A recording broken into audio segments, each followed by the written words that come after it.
Uncanceled Comedy Collective presents Top Censored News of the Week.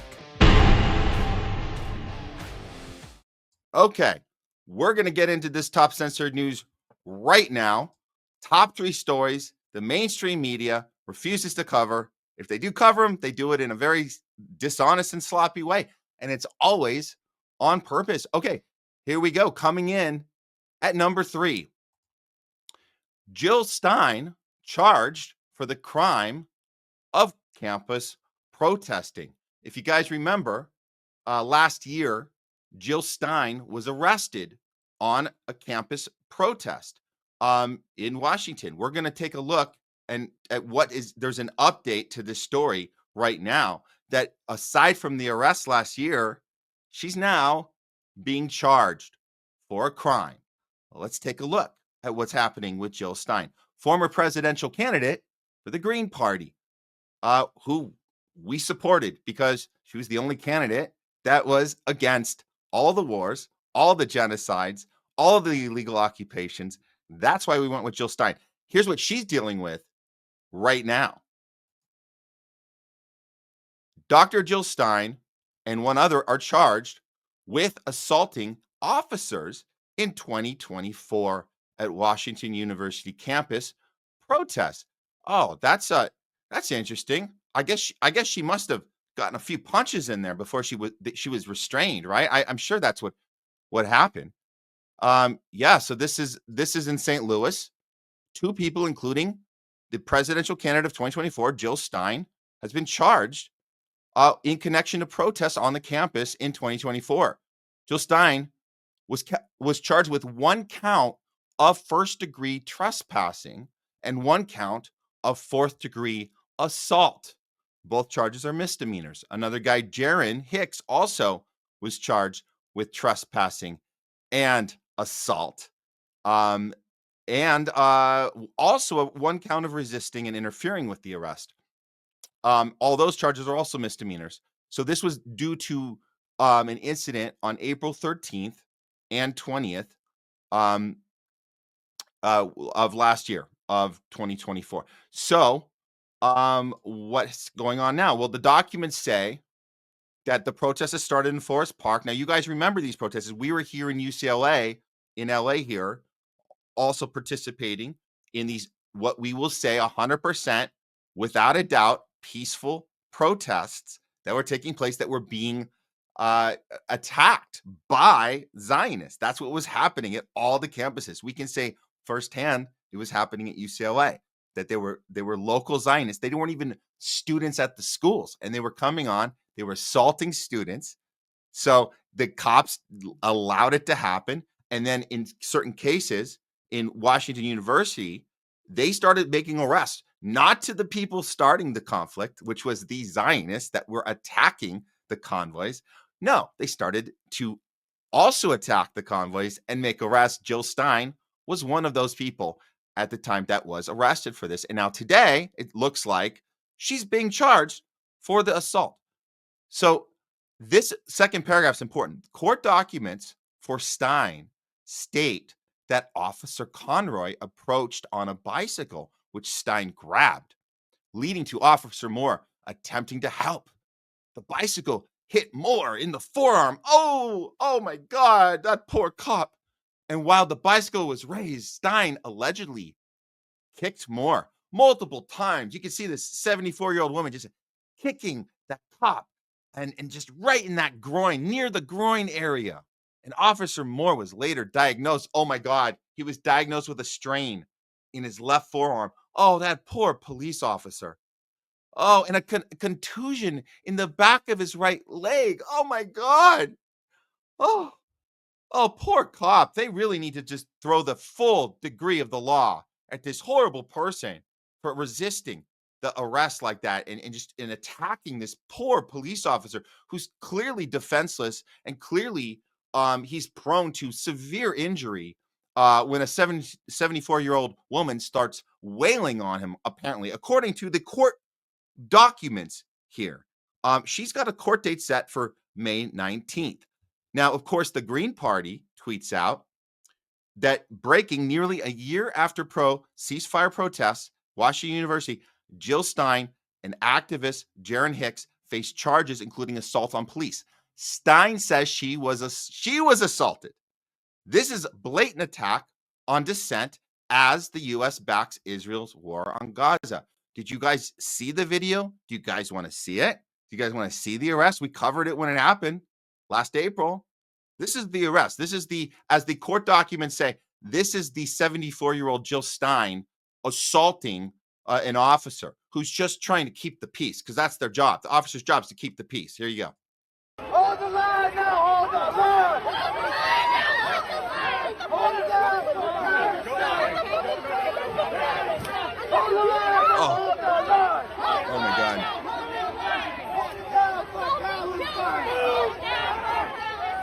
They're saying hold the line for Palestine, which is awesome, an awesome chant.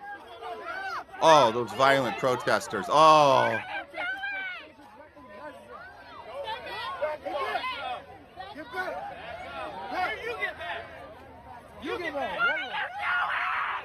Oh my God. That's his fuck. That's his fuck.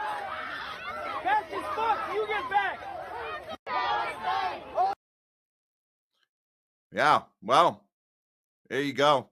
So again, our police system is tip-top shape, and all you MAGAs, you all understand, because Trump tells you how great our police state is, and always working on the side of the people and arresting presidential candidates. And I've heard people attacking Jill Stein saying, why don't you try winning an election? Well, guess what? Jill Stein has won exactly as many elections, presidential elections, as the previous two Democratic female nominees, which would be Kamala Harris and Hillary Clinton. All three of them are tied, by the way, for the most amount of wins by a female candidate for president. So she's tied with Hillary and with Kamala. So there you go. Okay. Coming in at number 2, a new scientific study reveals a massive structure underneath the Egyptian pyramids. Holy moly. Okay, let's take a look at this. This is Giza. This is in Egypt. Here we go. This is the story. This broke yesterday. Scientists claim massive underground structures beneath Giza pyramids.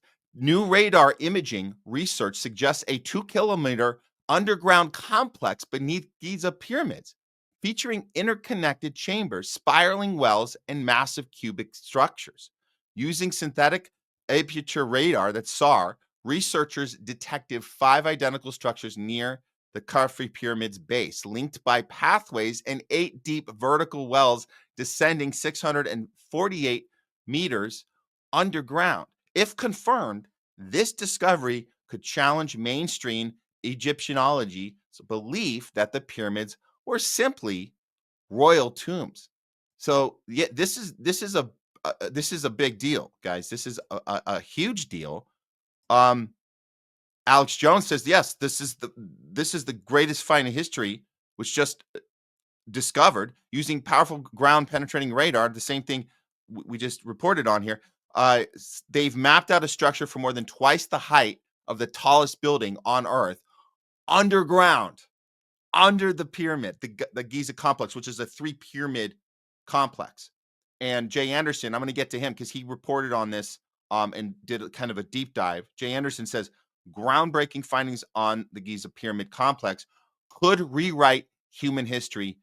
This should not be possible. Let's take a look at a little of what's happening on this Giza video. A new study has been revealed to show massive pillars underneath the pyramid of Khafre in Egypt.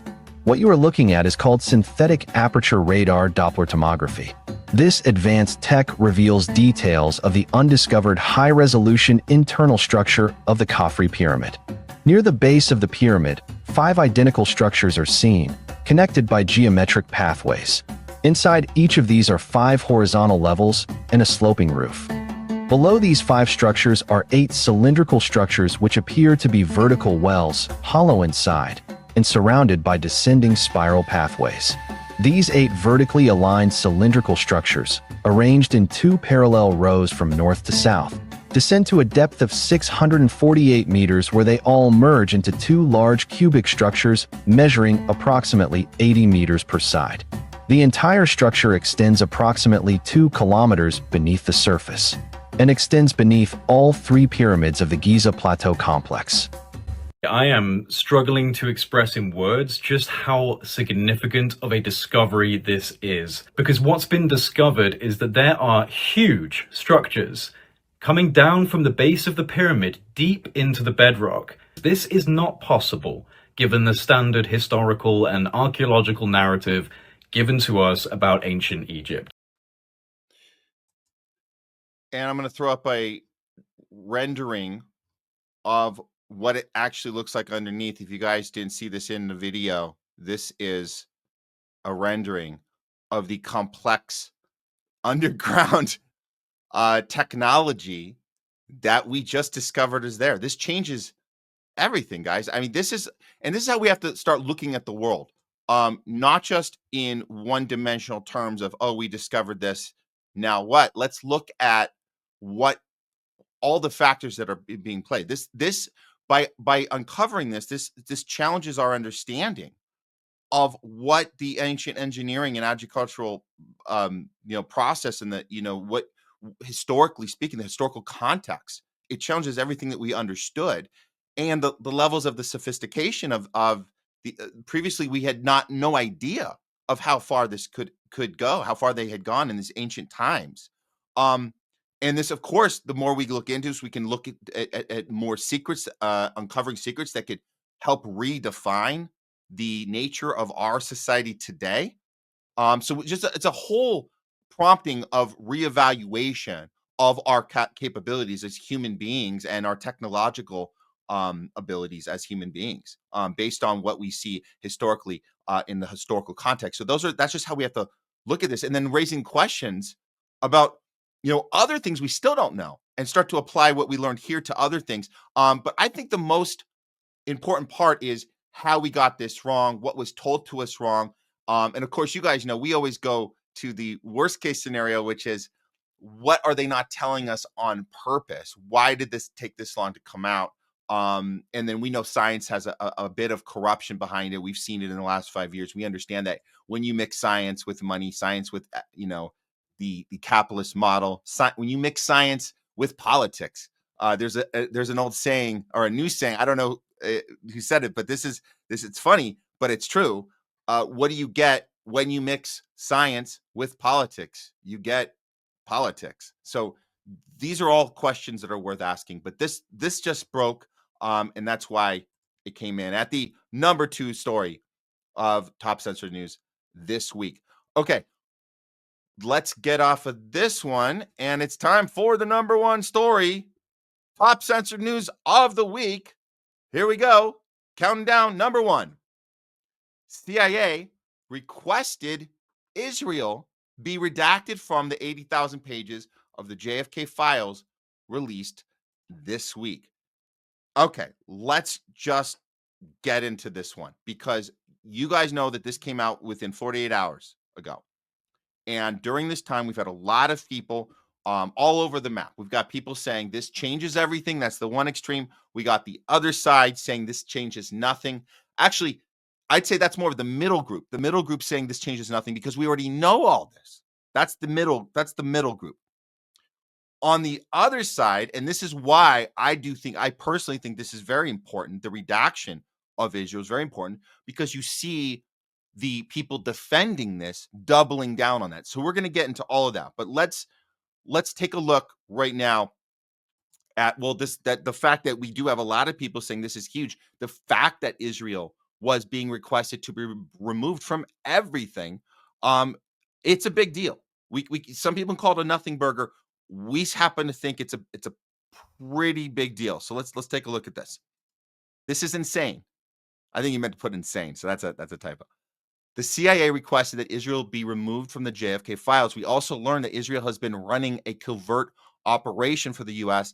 at least since 1954, and only a single liaison was allowed to transmit information on behalf of Israel involvement in this operation. The question, and it's all about the right questions, guys. The question everyone should be asking is, why would the CIA want all mentioning of Israel to be removed? And why does their name show up in files about JFK? And are they involved with other unsolved murders, as we know, the MLK and Malcolm X, and of course JFK's brother, RFK, and it's RFK Jr.'s father, and this is his uncle. So we have all of these unresolved situations. Now, again, I say the middle ground is saying this is still a nothing burger because we knew all this. Okay, so we knew all this. Well, look, I'm gonna let Nico House with Hotspot explain some of this to you himself, because this because I think he's onto something. He's getting this right. Let's listen to Nico House explaining a little bit about why this is important, why understanding the redaction of Israel is so important. Here we go. Files have been released, and I'm not gonna lie, there's some suspect information in there that I think we should be paying attention to. Some people are claiming that most of this information was already known and this is a big nothing burger, but I beg to differ. For example, the average American had no idea that the CIA was requesting that all mentions of Israel be redacted from the JFK files. Now, if Israel was not involved in JFK's assassination in any way, form, or fashion, I'm not sure why it would be necessary to remove Israel's name from literally all of the files. We also know that for some reason, there was only one man who acted as liaison between the US intelligence community and Israel. And that man is James Angleton. And if you look at that date, he was part of the CIA from 1954 to 1975. This means two things. He was there before JFK got elected, and he was also there after JFK was assassinated. The second thing is that Israel, despite only being created in 1948, had so much power and influence that they had a personal liaison within the US government and were responsible for running covert operations on behalf of the US government. It also was Allen Dulles, not Dwight D. Eisenhower, the president, who put Angleton in charge of this very specific correspondence between Israel and Angleton. And Angleton had so much power and control over this information that he was able to even pick and choose just how much information got to the FBI regarding Israel's involvement in US intelligence operations. Okay, so stopping there, Angleton, this is the key person in this. So let's look a little closer at Angleton's involvement and what we know, and WikiLeaks put this out. So the CIA suppressed top officer James Angleton's connection to Israeli intelligence as shown in these unredacted records. This is different than the records what we had gotten our hands on in 2022 was pretty similar, but that had been redacted then. Now this is unredacted. We can see it now. It's on the files that came out in the last day and a half here. So Angleton had subverted JFK's policy of preventing Israel from acquiring nuclear weapons. And we know, again, we know this already, but now it's officially on public record here. We know that JFK, we know that he pleaded with the American Zionists, which is now called AIPAC. We know that he said no nuclear weapons. Well, it's clear here that Angleton's job was to sabotage that from happening, and it's all in these files now. So and then at the end, so shortly before he died, Angleton stated, the better you lied and the more you betrayed, the more likely you would be promoted. So he's talking about being a careerist, which we know a careerist, you put career over what's right and wrong, and you don't lose sleep because you know. So that's the kind of people that run our planet. They put their own needs over the needs of humanity. Outside of their duplicity, the only thing that they had in common was a desire for absolute power. So this file was previously released 3 different times in redacted form. And this is an excerpt so we can see now that we see the Israeli intelligence services has been unredacted. We can see it now. Again, a lot of us already knew this. People have been studying this for years, a lot longer than we have here at the Homeless Left. They know this already, but we're seeing this was part of what was redacted, and it's worth talking about. Now, what kind of pushback are we seeing? Because that's also very important. And I fully believe that when we see the reactions of people trying to defend this, and I'm not talking about people saying nothing burger. I'm not talking about that. And I know there's a lot of people that think this doesn't change anything because we know all this. I'm talking about the people pushing back on the quote unquote conspiracy theorists. Oh, and by the way, there's another part that came out the other day in these files is another thing we already knew was that the CIA created didn't create it, but pushed the vocabulary conspiracy theorist. They didn't invent it. They took it and they implemented it into the public lexicon, and they've been using it ever since. And that's a method to stop people from asking questions and make you look like a lunatic. So this is a method they've been using over and over. But the JFK files, people that first start asking questions, they said that magic bullet theory is weird. What's really going on? Started making those people look like they're nuts. And they're still doing it today. And they're good at it.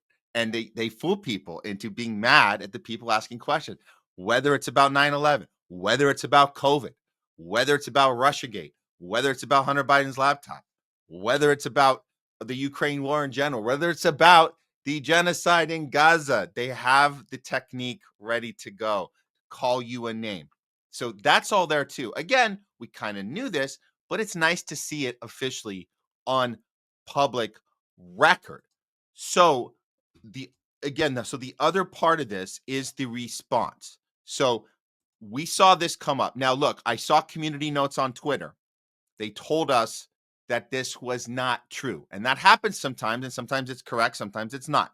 In this case, it's worth reporting this because I want you guys to pay attention to how this campaign works, the Israeli campaign of making things anti-Semitic. That's another part we need to look at. So here is the anti-Semitic claim from 1984. This was yesterday. Breaking: the World Jewish Congress has amended the International Holocaust Remembrance Alliance working definition of anti-Semitism to include conflating the assassination of JFK to Jews in Israel. Now it's anti-Semitic to say Israel shot JFK. And here's the image that he provided.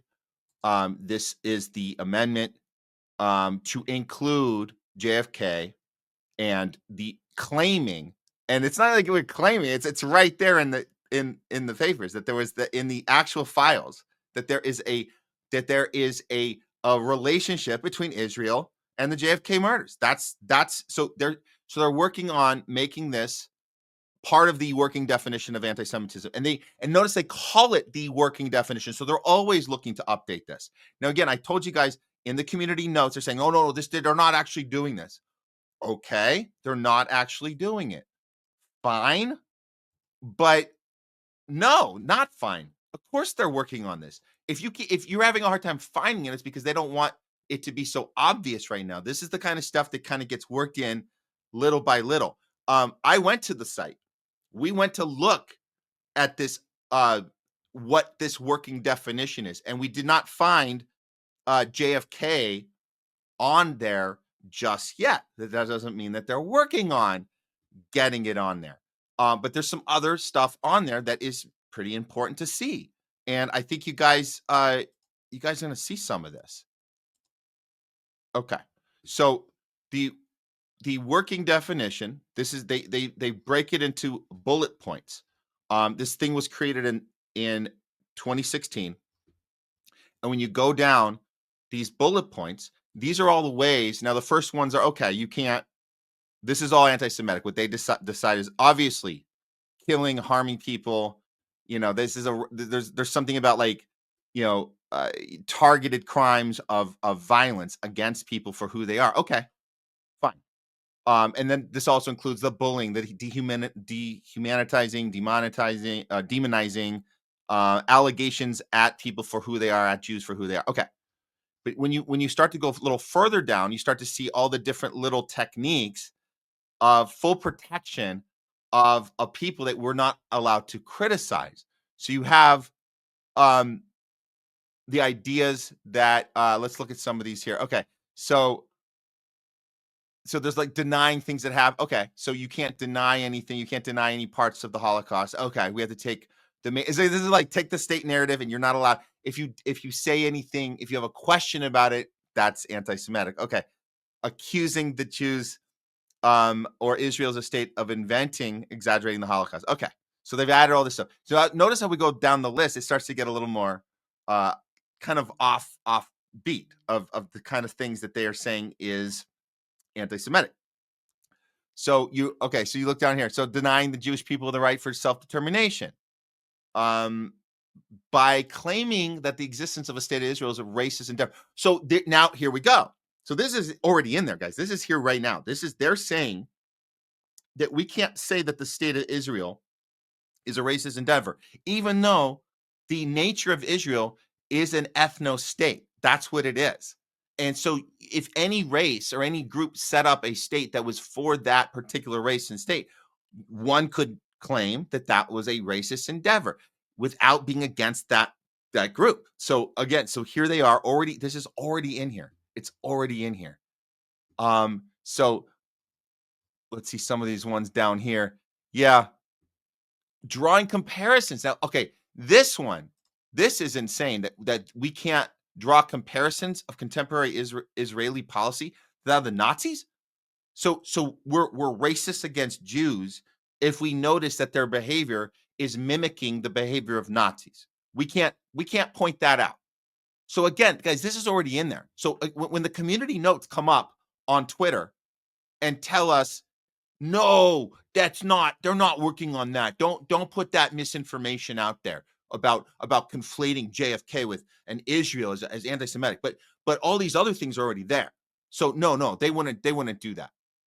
And of course, this last one, nobody does this. Nobody holds the Jews collectively responsible for the actions of the state of Israel. We hold the actions of people in power responsible, the people that run the state of Israel. This is what we do with any state that is corrupt. We do it with our own country, which is not illegal to say that our state is run by thugs. And the whole MAGA movement is about that. The whole MAGA movement is about saying that our entire government is run by thugs. That's the whole narrative. And there's a lot of truth in that because it's been that way. And it's not anti-American to say that. MAGAs would never tell you they're anti-American. So why do we get to do this with Israel? Why do we get to say it's anti-Semitic to not to say that the state of the thing is practicing behavior that's not okay? And this Nazi one, this is I think is the worst one on here, because you're saying we can't draw comparisons to past crimes of if a country's currently committing crimes, and the International Criminal Court is saying on record that you are committing crimes against humanity, that you are a wanted war criminal, war against people, war against Gaza, war against all of the neighboring countries. So we know all this. So again, this is certainly in the works. I don't believe it for a minute that they're not looking to do that. This is how they strike back at us for having it, for looking at these files and seeing that there's a problem with the redaction of all of the mentions of Israel, which is there's so effing many of them. It's crazy. And for anyone to look at that and go, that's nothing. Well, you have to protect our state departments. You have to protect. And these are the same people that are all about MAGA going in there and cleaning things up and cleaning up USAID and getting rid of this, getting rid of that. But they're totally willing to say, no, the CIA they're our friends. Because Trump says they're our friends. Trump hates the FBI, but Trump loves the CIA. And it's very weird. It's very weird that Trump's like, no, the CIA, they're protecting us. And if they don't want to tell us something, it's for our own good. Which is why we had nothing to say about Julian Assange and nothing to say about anything that had to do with WikiLeaks and all that. So that's why I appreciate that WikiLeaks actually tweeted this out and said this is something, because it is something. The CIA requesting Israel be redacted from the pages of the files of the Kennedy files is something. It's not a nothing burger. It's something. And now we can determine how we move forward based on how people are responding to this around us. And those are the questions we need to be asking. That is Top Censored News. of the week.